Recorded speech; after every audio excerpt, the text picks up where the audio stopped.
Olá, povo de Deus, segunda-feira, 27 de novembro de 2023, 34ª semana do Tempo Comum, a última.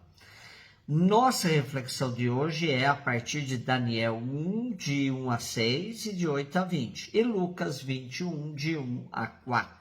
No terceiro ano do reinado de Joaquim, rei de Judá, Nabucodonosor, rei da Babilônia, avançou sobre Jerusalém e pôs-lhe cerco. O Senhor entregou em suas mãos Joaquim, rei de Judá, e parte dos vasos da casa de Deus, e ele os levou para a terra de Senaar, para o templo de seus deuses, depositando os vasos no tesouro dos deuses. Então o rei ordenou ao chefe dos eunucos, Asfenez, para que trouxesse dentre os filhos de Israel alguns jovens de estirpe real ou de família nobre, sem defeito físico, de boa aparência, preparados com boa educação, experientes em alguma ciência e instruídos, e que pudessem estar no palácio real, onde lhes deveriam ser ensinadas as letras e a língua dos caldeus.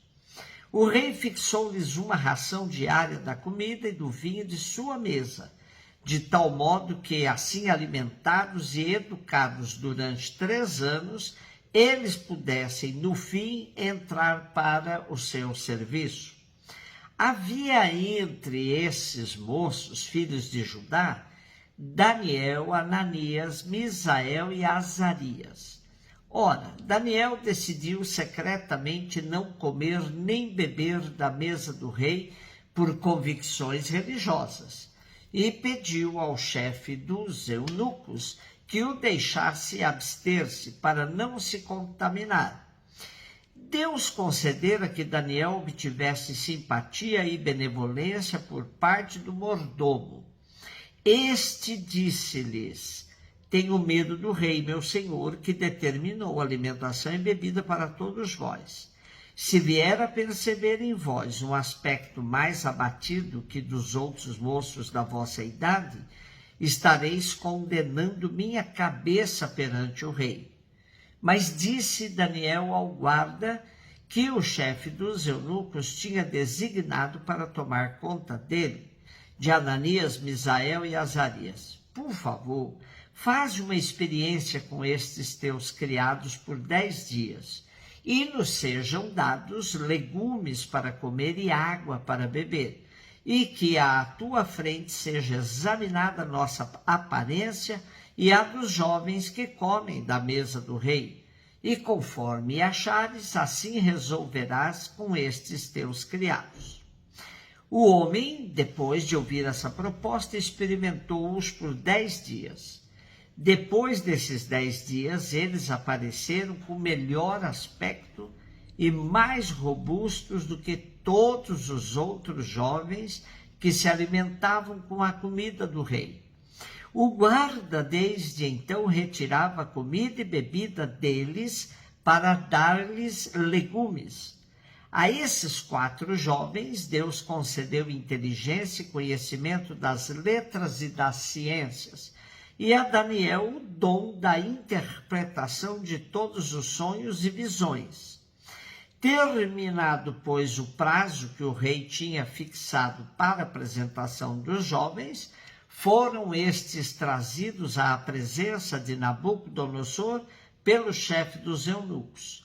Depois de o rei lhes ter falado, não se achou ninguém dentre todos os presentes que se igualasse a Daniel, a Ananias, Misael e Azarias, e passaram à comida do rei. Em todas as questões de sabedoria e entendimento que lhes dirigisse, achava o rei neles 10 vezes mais valor do que em todos os adivinhos e magos que havia em todo o reino. O livro de Daniel, escrito no 2º século a.C., junta narrativas de tipo sapiencial com oráculos do gênero apocalíptico e retrata realidades vividas no século VI, tempo do cativeiro da Babilônia. Daniel não é uma personagem histórica, mas uma figura simbólica, modelo de sabedoria e fidelidade à lei. O nosso texto refere à deportação ocorrida no tempo de Nabucodonosor. O autor serve-se das narrativas dos livros das crônicas para pintar um quadro em que ressalta a figura de Daniel.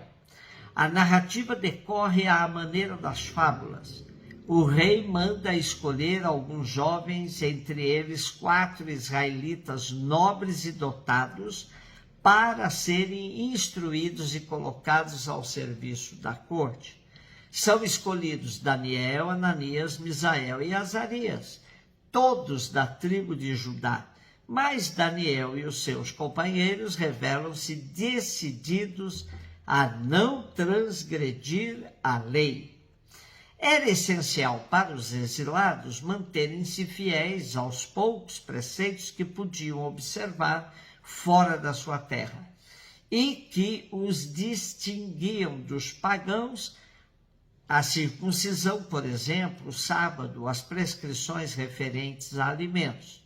Os 4 jovens hebreus recusam a ordem real e conseguem convencer o oficial que deles cuidava a servir-lhes apenas legumes e água. Levados à presença do rei, verifica-se que têm melhor aparência que os restantes dos jovens alimentados da mesa do rei, e são escolhidos para o serviço de Nabucodonosor, revelando-se grandes sábios, 10 vezes superiores a todos os escribas e magos do seu reino. Damos continuidade à reflexão que fizemos dos 2 livros de Macabeus da semana passada. São as convicções religiosas dos judeus da diáspora, que serve de ponto de resistência da dominação estrangeira, que quer impor-lhes sua cultura e seu modo de vida. Creio que esses textos nos levam a refletir sobre a função da religião em tempos de opressão. Lucas 21, de 1 a 4. Jesus ergueu os olhos e viu pessoas ricas depositando ofertas no tesouro do templo. Viu também uma pobre viúva que depositou 2 pequenas moedas.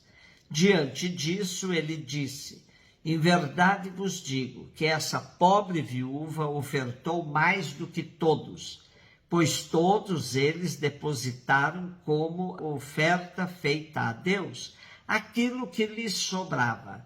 Mas a viúva, na sua pobreza, ofertou tudo quanto tinha para viver. Em meio a tantas distorções que acontecem em Jerusalém e no templo, Jesus vê um exemplo louvável, a oferta da viúva. Elogiando a viúva, Jesus aproveita a ocasião para denunciar um comportamento hipócrita dos ricos no templo.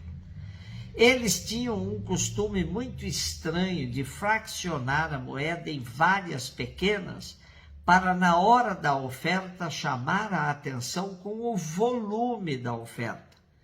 Jesus também denuncia uma situação que ele já havia chamado a atenção. Doutores da lei e outros judeus exploravam as viúvas e roubavam as suas casas. Desde o Primeiro Testamento, sabemos que as viúvas eram tratadas como pessoas de segunda categoria. Por isso, há inúmeros textos, sobretudo dos profetas, pedindo proteção às viúvas. Esse episódio de hoje nos remete também ao caso da viúva de Sarepta, que partilhou com Elias a última comida sua e do filho. A denúncia de Jesus cala fundo, sobretudo pelos contrastes dos quais se serve. Ricos e pobre viúva, miséria e supérfluo, dar do que sobra e dar do que se tem para viver.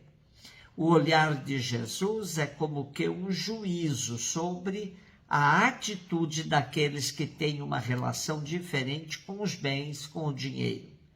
Um juízo que é sempre difícil de aceitar, mas que ilumina o gesto e o coração das pessoas. A sinceridade dos gestos vale mais que toda e qualquer ostentação. Um beijo no seu coração.